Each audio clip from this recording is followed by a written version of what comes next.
নেতাকর্মীদের ভিতরে আমার নতুন প্রাণের সঞ্চার হয়। মনে হয় যে আমরা গণতান্ত্রিক বাংলাদেশে যাত্রা শুরু হয়েছে তারেক রহমানের নেতৃত্বে। সেই যাত্রায় ক্যাম্পাসে তারেক রহমান আসছেন, এটা নিঃসন্দেহে দলের নেতাকর্মীদের জন্য একটা অন্যরকম অনুভূতি, অন্যরকম ভালোবাসা। আপনারা জানেন আজকে তারেক রহমান তারুণ্য স্টার্ট আপ এবং সম্ভাবনার বাংলাদেশ শীর্ষক একটি প্রোগ্রামে যোগদান করবেন। এই প্রোগ্রাম থেকে উনি বাংলাদেশের তরুণ উদ্যোক্তাদের সৃজনশীলতাকে কাজে লাগিয়ে কী বলে জাতীয় সম্পদে পরিণত করা যায়, সেই লক্ষ্যেই কিন্তু আজকে 300 জন উদ্যোক্তাকে নিয়ে ঢাকা বিশ্ববিদ্যালয় সিনেট ভবনে তারুণ্যের সম্ভাবনার বাংলাদেশ শীর্ষক এই প্রোগ্রামে তারেক রহমান আসছেন। এই প্রোগ্রামে উনি তরুণদের উদ্দেশ্যে, তরুণ উদ্যোক্তাদের উদ্দেশ্যে এই তরুণ উদ্যোক্তাদেরকে কী করে বাংলাদেশের সম্পদে পরিণত করা যায় সেই লক্ষ্য নিয়ে কিন্তু উনি দিক নির্দেশনার বক্তব্য দিবেন।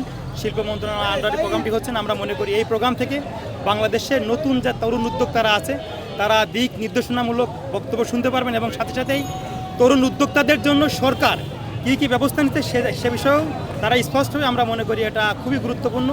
এই সম্ভাবনাময় তরুণ উদ্যোক্তাদের জন্য এই তরুণ প্রজন্মকে কাজে লাগিয়ে বাংলাদেশ কী করে আরও সমৃদ্ধির পথে যায় সেই দিক নির্দেশনা এই প্রোগ্রাম থেকে তারেক রহমান দেবেন। আমরা মনে করি যে এটা তরুণদের জন্য, আগামীর বাংলাদেশের জন্য, সবার আগে বাংলাদেশ বিনির্মাণ করার জন্য একটি অনন্য ভূমিকা পালন করবে।